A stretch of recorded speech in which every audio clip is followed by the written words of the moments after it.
Recently, I was chatting with a lady from Europe who said that she would never visit India because India would make her sick and she would end up in an alien country without any proper care. I have also met people in Europe who have told me that they are sick of seeing Indians in their countries. Filth, dirt, cow, caste, curry, rapes. These are some of the words that are frequently used in the Western world to stereotype 1.3 billion people. And this process of defaming India has been on for many decades. But did anyone tell you before that if your country's healthcare system fails you, and if you end up facing a medical emergency, flying to India can literally save your life? Probably not. So let me enlighten you a bit today. Many doctors and nurses of Indian origin are not only treating you in your own country, but India has also been helping many citizens of the developed, developing and poor parts of the world in getting rid of their sicknesses and ailments. Each year, over 500,000 foreign patients seek treatment in India, and the numbers are increasing. According to Grant Thornton, Indian medical tourism market is expected to grow from its current size of $3 billion to $7 to $8 billion by 2020. The quality of treatment in India is world-class and the cost is very low. Apart from that, India's ancient healing systems, which include the likes of Ayurveda and Siddha, make the country even more unique. The private health sector of India has grown vastly, but India's public healthcare sector needs improvements, and that is something I will cover in the future episodes. On the other hand, the situation of healthcare systems in many Western countries is very painful. According to a survey by CIHI, 1 out of 2 Canadians has to wait for more than 4 weeks to see a specialist, and 1 out of 3 Canadians has to wait for more than 4 hours in the emergency rooms. According to Fraser Institute, the total number of procedures for which people in Canada are waiting in 2016 is almost 1 million. Not just that, just a simple admission in hospital can make Canadians wait for many days. For home care services, wait times can be in months. And for a patient who needs a long-term care bed, wait times can be in years. On the other hand, 26% of Americans say that someone in their household is struggling to pay medical debt. And according to Merritt Hawkins' 2017 survey, wait times to see a physician in the US have increased. In Boston, it is more than 52 days for an average new patient, and the overall average is 24 days. In the UK, National Health Service, which has a workforce of 1.5 million, is struggling too, as over the past year, on an average almost 200,000 people a month did not get surgery even after waiting for more than 4.5 months. In many Western countries, dental work, plastic surgeries, many life-saving drugs are not covered in insurance, and also not everyone has a medical insurance. That is why many citizens of these developed countries are coming to countries like India, where they can get affordable world-class treatment.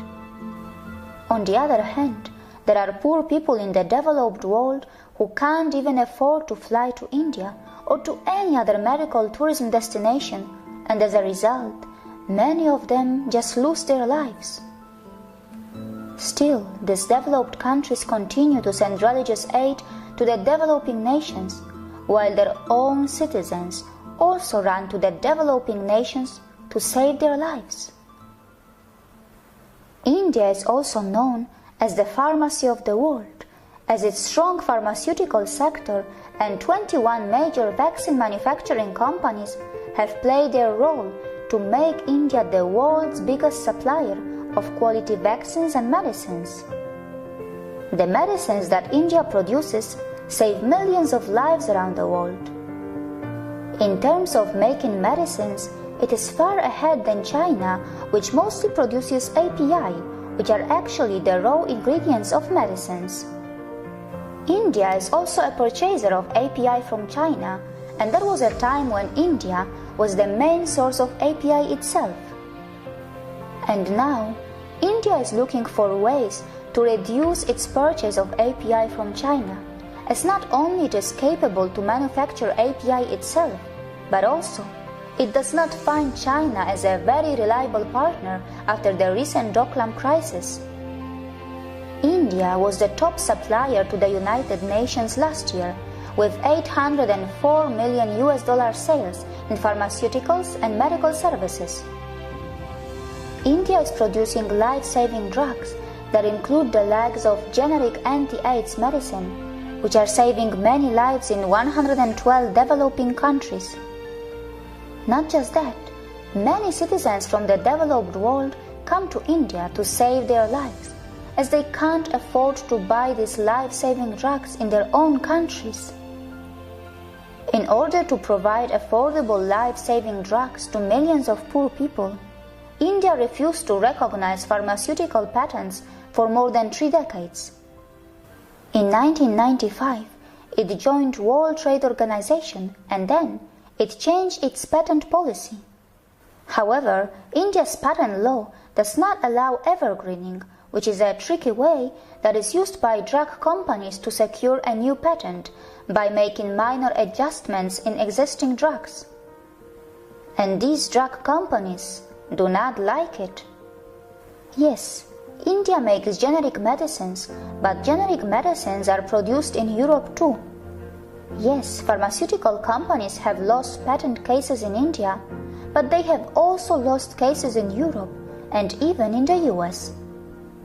India has every right to have a strict patent law, and also it has every right to have a special clause of compulsory licensing, which saves lives of millions of people around the world who would otherwise die without life-saving drugs.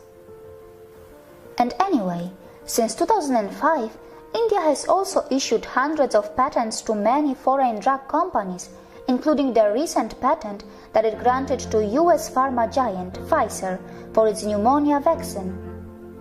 Still, USA continues to keep India in the priority watch list category in the US Trade Representative Report, a category that also includes China. Yes, USA's frustration towards China is understandable, as somehow China has adopted a strategy of fake it until you make it, with all its counterfeit goods industries and hackers. But why is India on that list? Why is India being blamed for providing affordable medicines and saving millions of lives? Does it sound legitimate? And anyways, USA must remember its own history before it blames anyone. Should we forget how one of the founding fathers of the USA, Alexander Hamilton, in his 1791 Report of Manufactures, wanted his country to reward those who brought improvements and secrets of extraordinary value from elsewhere? Or should we forget how Francis Cabot Lowell stole the designs for the power loom from Britain in 1810 and brought the Industrial Revolution in America? Or how about Charles Dickens, an English writer who went to America with an intention to launch his new novel, but found that pirate copies had already been on sale for months? Or how about Thomas Dix, an industrial spy from America who was jailed by the British, but was praised by George Washington for his special efforts? Well, there is a reason why the historian Doron Ben-Attar wrote in his book Trade Secrets, "The United States emerged as the world's industrial leader by illicitly appropriating mechanical and scientific innovations from Europe." The British are also renowned for their deeds. Robert Fortune, who was an industrial spy of the East India Company, was sent to China to steal the complex technique for processing tea leaves. Even the first factory of the United Kingdom was built thanks to the illicit diagrams of an Italian silk mill. Thomas Long, the man who set up this factory, was even rewarded and honored. Well, this trend hasn't stopped even today, but the Western media largely remains silent on such issues. Why did it not create sensational headlines in the UK when Penja Laboratories Limited, a UK-based company, was caught stealing a formula from Ayurveda and was trying to patent it? Why did it not create sensational headlines in the USA when Colgate-Palmolive was caught stealing and patenting a formula from Indian traditional systems of medicine in their mouthwash? For thousands of years, Indians have been freely sharing their knowledge of Ayurveda with everyone. But the Western idea to convert an affordable Indian Ayurvedic formula into a high-end luxurious organic beauty product is pure evil. On the contrary, Indian drug companies are converting the unaffordable life-saving drugs into affordable high-quality medicines, which are saving millions of lives globally, including many lives in the developed world. Yes, the R&D cost of inventing a new drug is high, but if the USA can spend $600 billion for its defense so that it can establish peace in the world through its weapons, it can also do something to protect its own people who are dying without proper healthcare system, and can try to bring down the prices of life-saving drugs. Western countries can't keep running away from their ugly reality while ridiculing India for its imperfections. Perhaps their media can also talk a bit more about how their companies attempt to steal and patent the formulas from India's Ayurveda, and how India's affordable medicines are saving lives of their own citizens. Through its affordable medicines and qualified doctors, India is not only healing you in your countries, but also many people from around the world are healing themselves in India. And you can come and see how Indian hospitals are even treating the patients from those countries which have even fought wars with India. Before you ridicule India or an Indian, remember that their medicines or their hospitals can someday save yours or your loved one's life, as the country of ancient healthcare has also become the modern pharmacy of the world. See you again.